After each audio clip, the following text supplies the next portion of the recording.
Sean bienvenidos a un episodio más del podcast de Estrategia al Ring. Nos acompaña hoy un invitado especial que es Miguel de la Torre, es gerente general de Kantar World Panel, también Diego Ignacio Montenegro, con quien nos vamos a subir al ring el día de hoy. Hoy tenemos una conversación súper interesante que nos han pedido en varios comentarios y es que topemos el tema de mercados, el tema de entendimiento del consumidor. Justo cuando empezamos a entender las elecciones, es estratégico entender también el mercado. Entonces, bienvenido Miguel, ¿cómo estás? ¿Cómo te sientes el día de hoy? Bueno, muchas gracias Guillermo por la invitación y Diego. Contento aquí de poder participar y nos interesa como Kantar ser una empresa que también abre espacios para que emprendedores, estudiantes, empresarios puedan tener información de primera mano y tomen mejores decisiones. Buenísimo, buenísimo. Pero partamos del comienzo.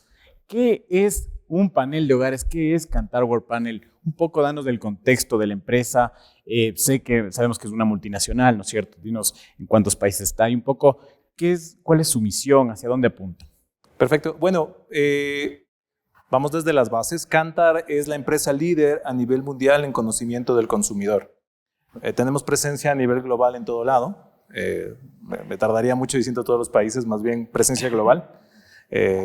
Y obviamente, ¿cuál es la promesa de valor de nosotros? Es inspirar decisiones exitosas, ser tu brand partner, que es mejorar la vida de los consumidores por medio de que las empresas tomen mejores decisiones con información de la más alta calidad. Esa es la promesa de valor que nosotros tenemos.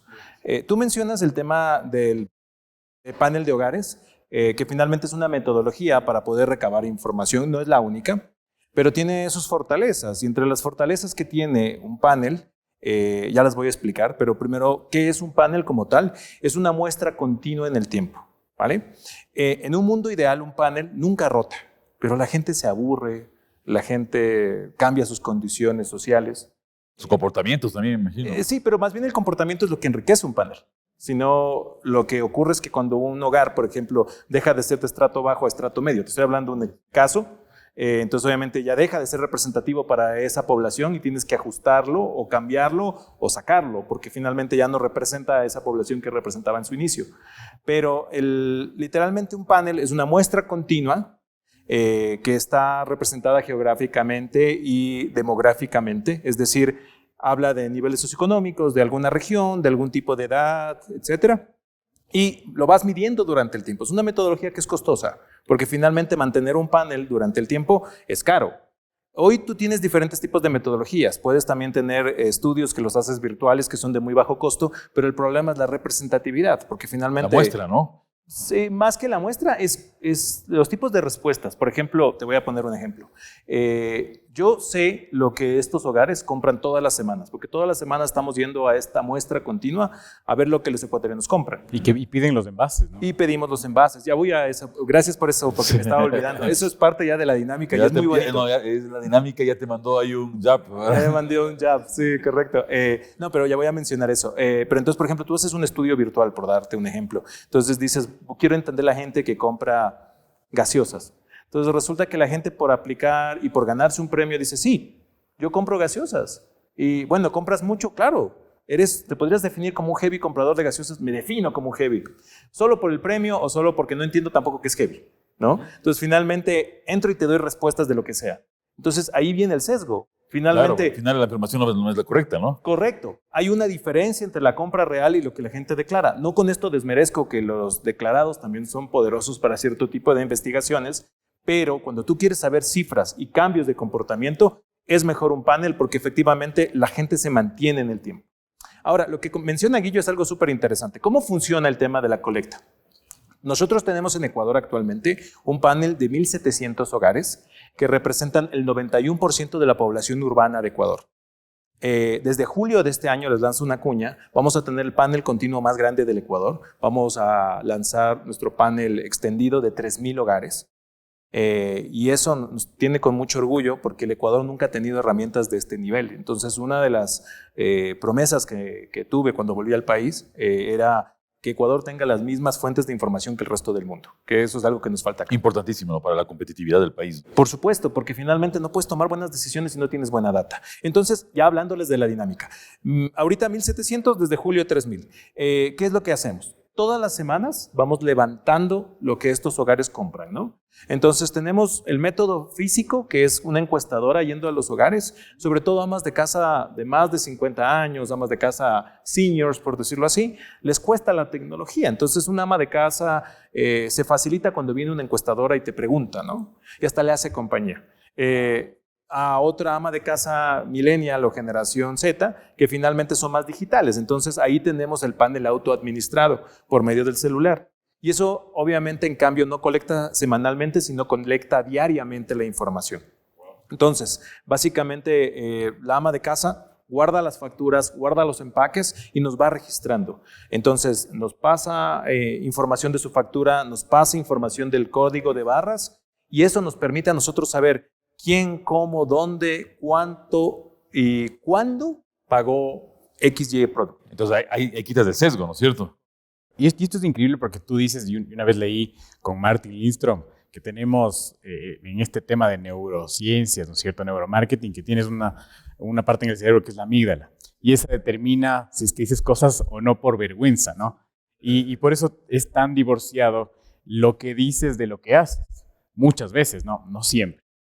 Pero entonces, y aquí te viene la pregunta, porque con esto que ustedes empiezan a recolectar la información verdadera, ¿no es cierto?, ¿cómo le restan relevancia quizás a otros estudios? O sea, que son quizás más cualitativos. ¿O cómo validas los otros estudios cualitativos? Porque, por ejemplo, ahora que tienes la Big Data, ¿no es cierto?, y ya haces un cross de información entre varias categorías, tienes una información mucho más real de lo que te daría un estudio cualitativo, ¿no es cierto? ¿Cómo ustedes, digamos, se integran a esa tecnología? ¿Han pensado hacerlo? ¿O cómo, digamos, estructuran un servicio en donde de verdad tienes un diferencial y que muestras hacia el camino a seguir, digamos, a las empresas?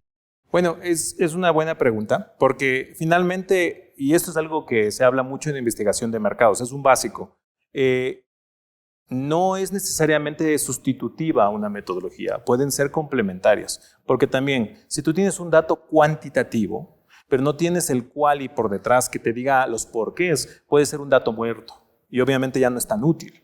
¿Vale? Que generalmente, pero discúlpame ahí, pero generalmente las empresas le hacemos más caso al cuantitativo. O sea, de alguna manera, o es una mezcla de las dos cosas. No, curiosamente en el Ecuador más bien a veces tomamos decisiones con el cualitativo. Es decir, más objetivas. Más, sí, correcto. Más gut feeling, si se entiende. O sea, más intuición. Es ese sentimiento en el estómago. Más intuición me parece a mí, ¿no? Sí, y eso es peligroso. O sea, no estoy desmereciendo para nada la metodología. Quede claro esto para los oyentes. Lo que trato de decir es que a veces no usamos el proceso correcto para tomar decisiones. Entonces, poniendo el ejemplo de lo que tú mencionas, haces un focus group con 5 personas, 10 personas, y de repente salen cierto tipo de ideas, ¿no? Y entonces finalmente hay empresas que toman decisiones a partir de eso. Y eso es una percepción muy personal, porque tienes una muestra muy chiquita. Entonces obviamente dice, no, es que una ama de casa dijo que se volvió vegana. Entonces dice, bueno, entonces vamos a lanzar una línea vegana porque es la nueva tendencia. Ok, es verdad, está viniendo esa tendencia. Pero ahora, ¿cuánta gente convierte en verdad? ¿Cuánta gente en verdad entiende lo que es vegano? Eso es otra. Me mató una anécdota, les cuento una. Un cliente me contaba que estaban haciendo un testeo de un producto que era para cocinar. Entonces, obviamente, tenían un set de amas de casa que cocinaban y les decía una de las amas de casa, ¿sabe que es que yo soy vegana? Bueno, entonces déjeme le retiro el queso y el pollo para que pueda comer. No, es que queso y pollo sí como. Lo que no como es carne roja. Y eso me da paso, Miguel, a un tema que a mí me preocupa mucho desde el punto de vista estratégico. Tenemos una confusión tremenda de los términos, tenemos una confusión, esto pasa en estrategia también, ¿no? Porque una elección que haces la colocas en la propuesta de valor y realmente no es la propuesta de valor, es parte de los segmentos del cliente o es parte de las alianzas o es parte y no entendemos esto hasta cuando no le mostramos las posibilidades y dice, a ver, esto es de aquí, esto es de aquí y esto es de aquí. Y en la época que Guido ya topó este asunto, en la época del Big Data, tuvimos hace poco un capítulo que grabamos sobre el tema de inteligencia artificial y la data es fundamental y lo más importante para la inteligencia artificial. Pero las empresas siguen tomando decisiones intuitivamente o en lugar de ver una tendencia fuerte por la data, a eso me refería, ven una moda y se cuelgan de la moda y resulta ser que su estrategia va por un lado, pero se enganchan con esta moda y cambian totalmente sus elecciones del modelo estratégico. No, no, correcto. Y tomando el punto de lo que decía Guillo, el tema es de que hoy por hoy las metodologías se están integrando. Primero, para responderte a la pregunta y que no se quede suelta, las metodologías se integran. En el mismo panel nosotros, por ejemplo, mandamos cuestionarios para poder fortalecer los porqués. Y ese es el Ferrari de la investigación, porque finalmente tú tienes la data cuantitativa y tú puedes saber, por ejemplo, quién es el heavy comprador de una marca y a ese hogar específicamente le mandas. Entonces tú sabes que las respuestas son tan poderosas porque este tipo tiene ese patrón. Entonces no es un perceptual. Ahora, respondiendo a lo otro que tú dices, definitivamente las empresas, existe un sesgo porque históricamente tú vienes haciendo las cosas bien. Ocurre mucho, sobre todo en empresas Así lo familiares. hemos hecho siempre, ya lo hemos hablado, sí. Empresas familiares ocurre bastante que se han enfocado mucho, se han quedado en la época de la industrialización, por decirlo así. ¿A qué me refiero? Eres una empresa buena, productiva, eres una máquina de fierros, entonces obviamente productivamente puede ser que hagas productos, pero no entiendes al consumidor. Entonces, No tiene servicio, exacto, exacto, no enganchas, no entiendes finalmente si lo que vas a construir es bueno o malo y cuál es el potencial. Y ese es el reto de las planificaciones estratégicas, que tengas un fin, que tengas un objetivo y lo que en mercadeo se llama el size of opportunity, o sea, el tamaño de la plata, cuánto vas a ganar, show me the money, como lo quieras llamar, money, sí. finalmente, que obviamente justifique por qué te vas a lanzar a hacer eso. Que es interesante porque los porqués a veces nos quedamos con la primera respuesta. Es una técnica que utilizamos mucho en investigación y esto también es importante decirlo, que es el laddering, ¿no es cierto? Es decir, el porqué del porqué del porqué. Yo no me quedo con el primer porqué. Y creo que esa es función de empresas como Kantar en el sentido de llegar a la raíz del problema, ¿no es cierto? O a la raíz de la respuesta, porque a veces tomamos decisiones con el primer porqué, ¿no? Entonces, eso más o menos pasa en el liderazgo, ¿no? Que dice, oye, líder, entre comillas, ¿no? El jefe dice, oye, ¿por qué no vendemos, no? ¿Por qué este vendedor no viene? Entonces hay que votar al vendedor, pues. Sí, pero la realidad de las cosas es que es un problema, si comienzas a preguntar, es un problema del proceso o peor aún, es un problema de liderazgo realmente, ¿no? Entonces, ¿cómo analizan esa información para poder llegar al porqué, el porqué que realmente decirlo estratégicamente a la compañía? Eso es una muy buena pregunta, Diego. A ver, vamos por partes. Lo que ocurre es que también hay otro concepto en investigación de mercados que se llama parálisis por análisis. ¿Vale? Porque finalmente hay tanta información y eso es lo que es una oportunidad grande acá y es donde entramos nosotros. Hay tanta información, nosotros mismos disponemos de un montón de información, pero ¿cuánto de esa información en verdad es aplicable para tu negocio, ¿no? Entonces lo que hacemos nosotros es sintetizar, organizar, analizar y encontrar lo que se llama un insight. ¿Vale? En nuestra ciencia, en la investigación de mercados, lo más poderoso es esto que se llama insight, que es una oportunidad que tú puedes, un hallazgo que tú puedes convertir en una oportunidad. Ver más allá de lo evidente. Exacto. Bueno, esto es un hallazgo, ya. El por qué que tú dices, ¿no? ¿Por qué la gente compra tanto jabón azul? Te voy a decir un ejemplo. Me pasaba más en Colombia que acá, porque allá hay mucha superstición en ciertas categorías. Entonces, ¿por qué compraban tanto jabón Rey? ¿No?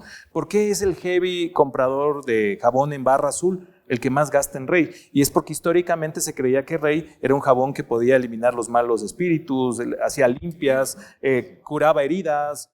O sea, tenía unas connotaciones muy amplias, ¿no? Entonces, obviamente, el por qué, listo. Pero ahora, ¿cómo transformas eso en plata? Correcto. ¿Ya? ¿Cómo monetizas este asunto? Exacto. Hay un attachment emocional con la marca por superstición. Ahora, ¿eso es conveniente meterte en ese campo? ¿Va con las credenciales de tu marca? ¿Va a hacer que más gente te convierta? Esos son los porqués en los que tienes que pararte y entender hasta dónde jalar.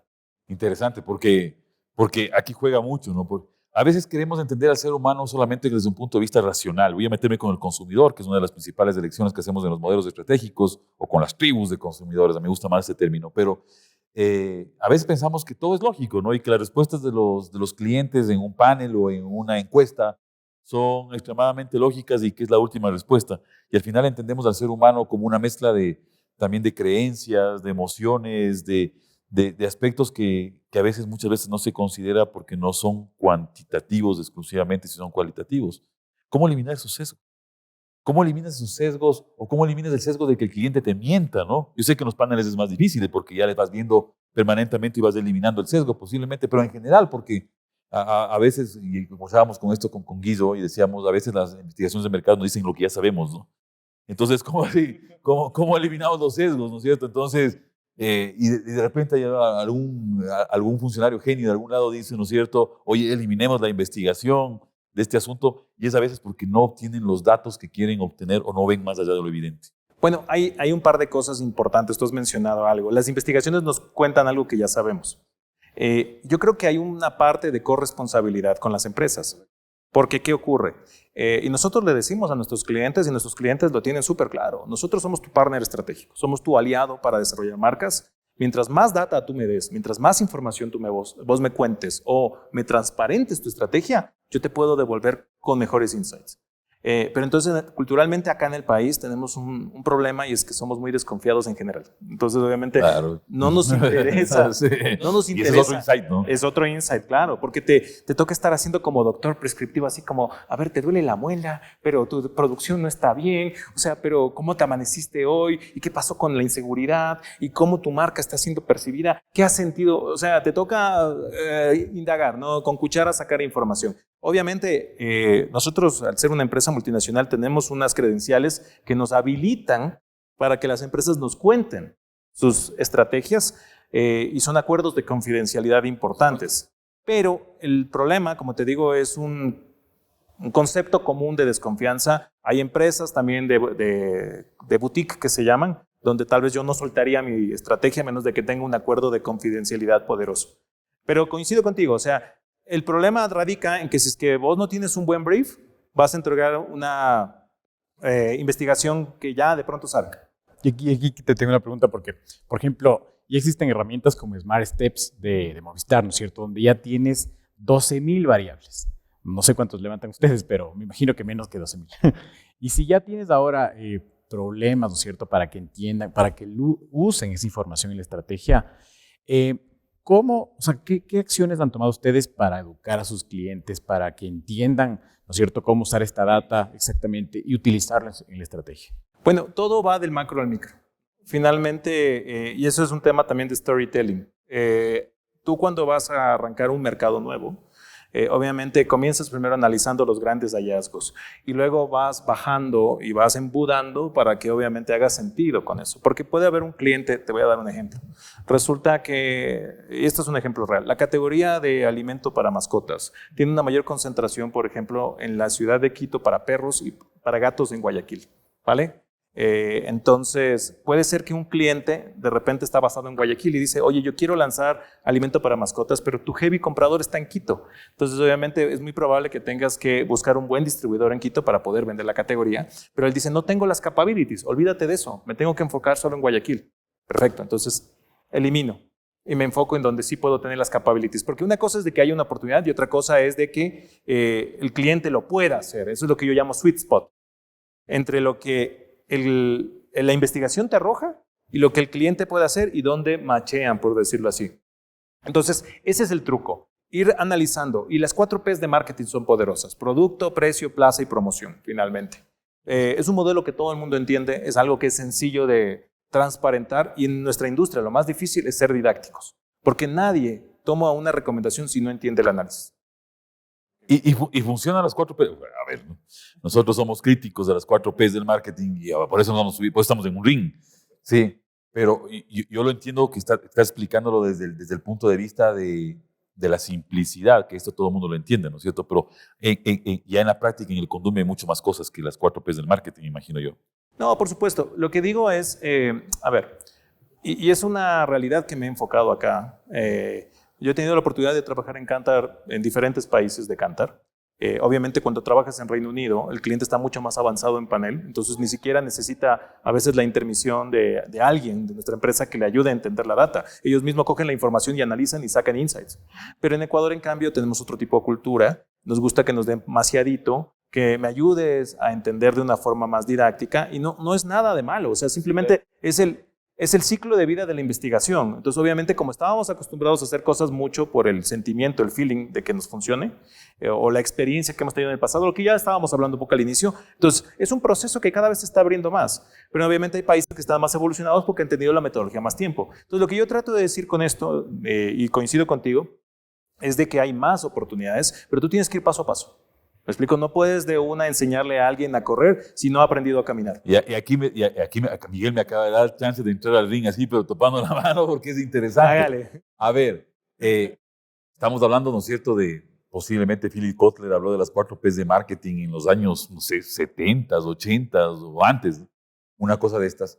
Y claro, es interesante por lo que tú acabas de mencionar este rato. Pero si nosotros comenzamos a ver la velocidad del cambio, Miguel, y de que estamos sufriendo este momento con tanta tecnología exponencial, con disrupción por todos lados, ¿no? Con SpaceX estallando en el espacio, con cosas de este asunto, ¿cómo le explicas, por ejemplo, a un empresario, un emprendedor, digamos que de la vieja guardia que se ha quedado casado con sus paradigmas, cómo le explicas temas como el tema de Big Data o Data Science o de estos asuntos que están involucrados directamente con lo que ustedes hacen? Bueno, lo primero que yo recomiendo bastante es ponerte en los zapatos de este emprendedor, ser empático. Y obviamente hay una estrategia muy poderosa que es dejarle hablar, literalmente. ¿Vale? Porque ellos quieren ser escuchados, quieren ser reconocidos por sus logros y no puedes desmerecer eso. Eso funcionó. Solo que obviamente la tecnología, las tendencias van evolucionando a pasos agigantados. Y lo importante es obviamente entender cómo celebramos los éxitos del pasado y los adaptamos al futuro. Y es un reto, no te voy a mentir. Hay empresas que están mucho más abiertas que otras. Hay una oportunidad enorme en empresas familiares y nacionales de explotar porque tienen las credenciales, la gente les gusta sus productos y son paradigmas. Y la clave es eso, yo te recomiendo eso, la empatía para entender qué es lo que funcionó, qué es lo que sigue vigente y qué es lo que hay que ajustar, como todo plan. Y en determinado momento me imagino que también entran a ser como instructores de ciertos términos o no. O sea, le explicas, por ejemplo, en determinado momento, cuando tú tienes que explicar alguna cosa más técnica o más avanzada o más tecnológica, le explican a los clientes a lo que se están refiriendo. ¿Cuál ha sido la experiencia frente a esto, no? Sí, por supuesto. Verás, el tema es el siguiente. Nosotros obviamente tenemos diferentes herramientas, pero el cliente a la final nosotros le entregamos ya el insight. Ese es nuestro trabajo, ¿vale? Es decir, cómo nosotros facilitamos el entendimiento de estas herramientas. Porque claro, nosotros tenemos Big Data, pero el cliente no necesariamente tiene que usar la data a ese nivel, sino él necesita saber qué tengo que hacer, el resultado. Y ese es el rol de las empresas. Nosotros cogemos la información, te puedo decir que tenemos Big Data o te puedo decir tengo mucha información muy buena. ¿Me explico? Es como yo hablo tu idioma y claro, obviamente genero empatía contigo. Tengo muchos datos, pero no necesariamente le interesa saber cómo los vas a procesar. Correcto. O sea, tengo muy buenos datos, son muy robustos, son consistentes, vienen midiéndose continuamente y eso obviamente es Big Data, pero como tal vez tú no sabes qué es Big Data, lo que te estoy diciendo es hablando a tu idioma. Pero sí, el principal reto que yo he visto en nuestros países de Latinoamérica es cómo facilitamos el entendimiento de estas herramientas para que sean accionables, porque cada vez el tiempo es más corto. Y ese es el problema, que muchos clientes ya no tienen tiempo de pararse a ver una presentación de 40, 50 slides. Tienes que ver cómo en 10 slides sacas un insight poderoso y lo llevas a la acción. Y tampoco tienen mucho tiempo para reaccionar frente a los cambios que están pasando. Es decir, no pueden demorarse un año o dos como se demoraban antes en plantear una estrategia sobre esto porque les pasa por encima la ola y alguien lo puede hacer, ¿no? Sí, correcto. O sea, el tema, por ejemplo, de la inteligencia artificial es algo que tienes que pensar cómo lo integras en tu estrategia. Y es algo que todavía estamos en baby steps, entonces todavía falta mucho de eso. Y justo aquí te iba a preguntar esto, porque normalmente cuando ves la data, ¿no es cierto?, es ya sobre algo que pasó. ¿Cómo o qué modelos de proyección hacia el futuro están usando? Porque tienen algunas recomendaciones a futuro, ¿no es cierto? Pero de alguna forma las predicciones exactamente, ¿cómo ayudan en el tema de predictibilidad para las empresas? Bueno, el tema de la predictibilidad, la pandemia hizo sus escollos, no te voy a mentir, porque finalmente hoy existe esto que se llama en economía cisnes negros, que son estos comportamientos que pues finalmente estos efectos que sí, que tú no lo puedes mapear, que te salen. Entonces, obviamente, eso nos ha hecho a todas las empresas mucho más cautos, pero hemos hecho muchos esfuerzos para mejorar nuestras herramientas de forecasting y predictibilidad, que es lo que tú estás mencionando. Ahora, no con esto podemos desmerecer la investigación tradicional, como viene funcionando, porque tú para poder entender el futuro tienes que analizar el pasado. Los modelos de predictibilidad funcionan así, funcionan en históricos, bajo proyecciones estadísticas, pero mientras más historia tengas y más robusta sea, más poderoso es el futuro. Pero, siéndote muy sincero, las empresas todavía siguen pensando mucho todavía en el que va a pasar, que pasó y cómo puedo en este mes o en el siguiente mes accionar, ¿no? Todavía no estamos viendo tan largo plazo. Hay una división de Kantar que se llama Kantar's Future, que no existe en Latinoamérica, existía y se cerró porque no teníamos esa cultura de ver tanto hacia el futuro. No tenemos, porque esa es una cosa que nosotros también lo hemos analizado, lo hemos visto aquí, y es, oye, parecería que el futuro, y lo hemos conversado también, es la continuación del pasado para muchas empresas. Es decir, cógelo del pasado y más o menos, ¿no es cierto?, haz lo mismo para proyectarlo hacia el futuro. Pero resulta ser que todo lo que está dando vueltas ahora en el contexto es distinto, ¿no? El consumidor, tú mencionaste al principio los millennials, los Zetas, que tienen comportamientos distintos. No se diga los X, que tenemos un comportamiento absolutamente diferente. Y tienes, claro, todas las tecnologías, y tienes la integración de la globalización, y empresarios que se mueven por todo el mundo, y productos que se compran en todo el mundo. Entonces, el contexto es distinto, y sin embargo, en nuestro entorno, en Latinoamérica, posiblemente, seguimos pensando que el futuro es la continuación del pasado. Sí, no, coincido contigo. Y definitivamente es algo que tenemos que seguir trabajando, pero hay un dicho muy bonito que yo utilizo cuando construyo modelos de futurología, y es que el futuro está aquí solo que mal distribuido. Si tú quieres saber qué es lo que va a pasar en Ecuador, tienes que ver un mercado donde ya ocurrió y vas a saber por dónde viene. Como el caso de los discounters aquí, que yo hablo mucho porque en verdad es algo que cambia la dinámica del consumidor. Estamos viendo el modelo que ya pasó en Colombia, entonces un poco ya sabemos qué es lo que va a ocurrir. Entonces también podemos predecir el futuro viendo el presente inclusive. Y esto que tú mencionas es importantísimo porque, por ejemplo, muchos estudios de Kantar que hacen en la región lo tienen en los blogs. Y yo he seguido eso y de hecho he llevado propuestas de consultoría diciendo, mira, en la región se mueve así, en Perú está pasando esto. Pero a veces digamos, el director ecuatoriano piensa que aquí es otra realidad. Y yo te pregunto, ¿se pueden extrapolar estos datos regionales a Ecuador o de verdad existe demasiado? O los de Ecuador hacia otra parte de Latinoamérica. O los de Ecuador exactamente hacia afuera. ¿Cómo ves tú esta extrapolación de afuera hacia adentro y de dentro hacia afuera? Verás, existe una mala concepción, en cambio, por el efecto de la globalización. Era que lo que tú accionabas en México funcionaba idéntico en Ecuador, ¿no? Porque finalmente manejamos ciertos patrones en común. Y eso cada vez está perdiendo peso porque los países están celebrando sus diferencias, ¿no? En el consumo masivo es un reto. Porque finalmente es eso, es la industria de cómo masificas un producto. Y hoy la tendencia del consumidor, en cambio, es a la individualización, a la personalización, a lo que yo busco, que es algo muy específico, ¿no? Entonces, volviendo a tu pregunta, sí es extrapolable, pero no en todos los patrones.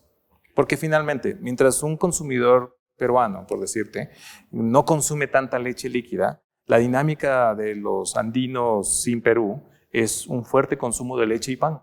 ¿No? Es parte de nuestra dieta. Entonces ahí celebras una diferencia. Hay otros patrones que son en común. Hay un modelo muy interesante que se llama las dimensiones de Hofstede, que analiza por qué inclusive llegamos tardes a las reuniones. Es muy interesante, googleenlo, se los invito. Pero entonces, por ejemplo, ahí hay patrones en común.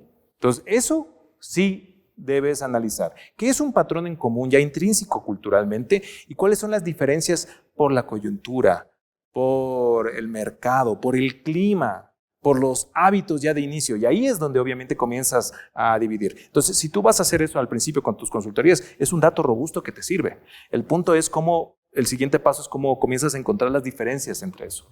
Esa sería para mí una recomendación al respecto. Muchas gracias, Dieguito. Muchas gracias, Miguel. Excelente la conversación de hoy. Muy interesante todo el tema sobre paneles de hogares. Vamos, por favor, déjenos sus comentarios sobre si es que han escuchado de esto, sobre investigación de mercados. Les escuchamos y no se pierdan el siguiente episodio que va a estar excelente. Que tengan un buen día.